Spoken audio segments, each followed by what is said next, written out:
And you probably noticed I don't feel about that war the way we were told we were supposed to feel about that war, the way we were ordered and instructed by the United States government to feel about that war. You see, I tell you, my mind doesn't work that way. I got this real moron thing I do. It's called thinking. And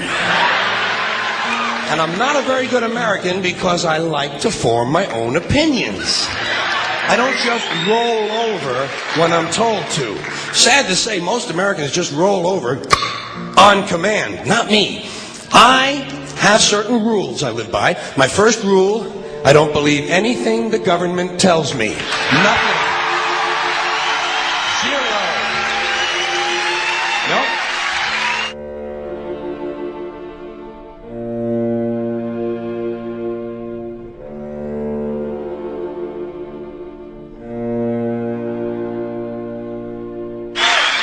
And I don't take very seriously the media or the press in this country, who in the case of the Persian Gulf War were nothing more than unpaid employees of the Department of Defense, and who most of the time function as kind of an unofficial public relations agency for the United States government.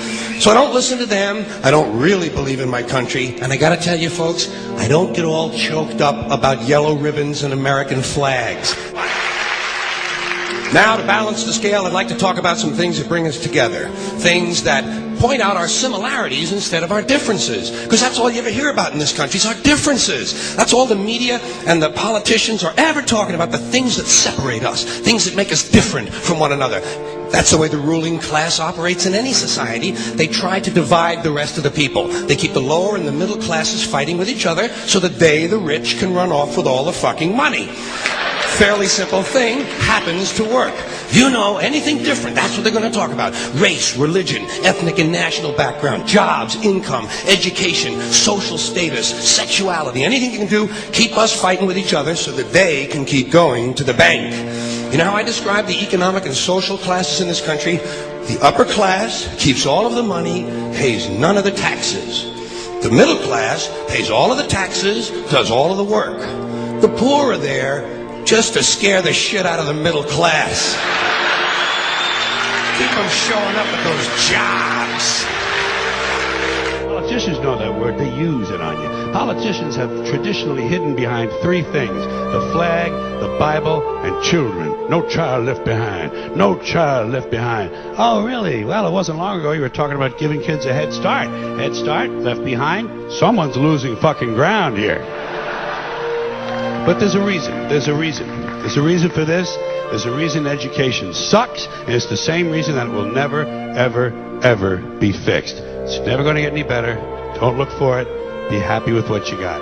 Because the owners of this country don't want that. I'm talking about the real owners now. The big, the wealthy, the real owners, the big wealthy business interests that control things and make all the important decisions.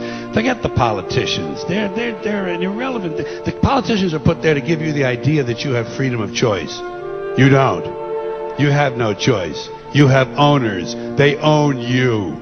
They own everything. They own all the important land. They own and control the corporations. They've long since bought and paid for the Senate, the Congress, the state houses, the city halls. They got the judges in their back pockets, and they own all the big all the big media companies. So they control just about all of the news and information you get to hear. They got you by the balls. They spend billions of dollars every year lobbying to get what they want.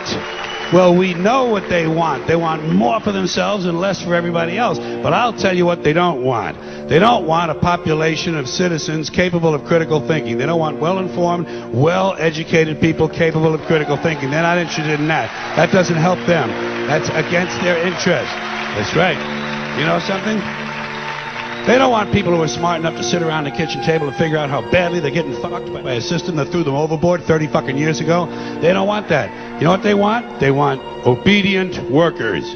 Obedient workers. People who are just smart enough to run the machines and do the paperwork, and just dumb enough to passively accept all these increasingly shittier jobs with the lower pay, the longer hours, the reduced benefits, the end of overtime, and the vanishing pension that disappears the minute you go to collect it. And now they're coming for your Social Security money. They want your fucking retirement money. They want it back.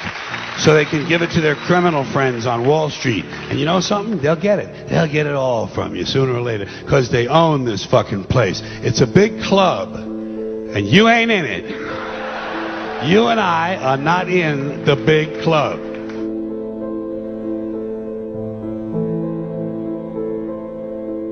The greatest form of control is where you think you're free when you're being fundamentally manipulated and dictated to. One form of dictatorship is being in a prison cell and you can see the bars and touch it. The other one is sitting in a prison cell but you can't see the bar, you think you're free. What the human race is suffering from is mass hypnosis. We are being hypnotized by people like this. Newsreaders, politicians, teachers, lecturers. We are in a country and in a world that is being run by unbelievably sick people. The chasm between what we're told is going on and what is really going on is absolutely enormous. The greatest hypnotist on planet Earth is a oblong box in the corner of the room. It is constantly telling us what to believe is real. Historically, the control and manipulation of political opinion has been the Freemasons' main weapon in gaining control of countries and states. Once in control of the rulers and politicians of a country, laws and political structures could be changed in accordance with their agenda. However, since restricting the body does not necessarily mean restricting the mind, the Freemason recognizes that their plan for a global government hinges completely on subduing the masses to their agenda, and thus eliminating opposition to their cause. And the greatest threat to their plan, posing more danger than any army or law, is the threat of a free-thinking mind. In order to eliminate this threat and to achieve their objective, the Masons have set about the boldest plan ever devised: the complete control of every aspect of human life, your life. And the weapons they are using against you are in your very homes, entertaining you and your children, and gradually indoctrinating you without you even realizing.